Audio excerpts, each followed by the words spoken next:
শ্রীকৃষ্ণ বলিতেছেন, হে অর্জুন, আমাকেই দেখো না, আমি যদি এক মুহূর্ত কর্ম হইতে বিরত হই, সমগ্র জগৎ ধ্বংস হইবে। কর্ম করিয়া আমার কোনো লাভ নাই, আমিই জগতের একমাত্র প্রভু, তবে আমি কর্ম করি কেন? জগৎকে ভালোবাসি বলিয়া। ঈশ্বর ভালোবাসেন বলিয়াই তিনি অনাসক্ত। প্রকৃত ভালোবাসা আমাদিগকে অনাসক্ত করে।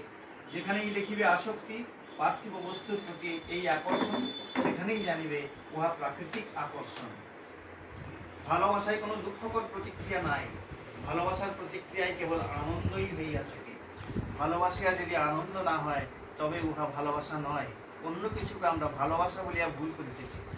যখন তুমি তোমার স্বামীকে, স্ত্রীকে, পুত্রকন্যাকে, সমুদয় পৃথিবীকে, বিশ্ব জগৎকে এমনভাবে ভালোবাসিতে সমর্থ হইবে যে তাহাতে কোনরূপ দুঃখ, ঈর্ষা বা স্বার্থপরতার প্রতিক্রিয়া হইবে না, তখনই তুমি প্রকৃতপক্ষে অনাসক্ত হইতে পারিবে।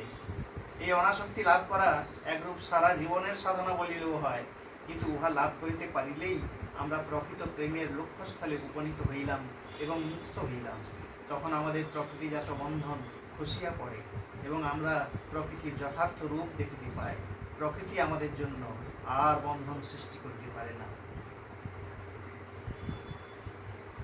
স্বামীজির এই কথাগুলি দিয়ে আমি আজকে গীতা পাঠ এবং ব্যাখ্যা করার চেষ্টা এখানে আমি শেষ করলাম।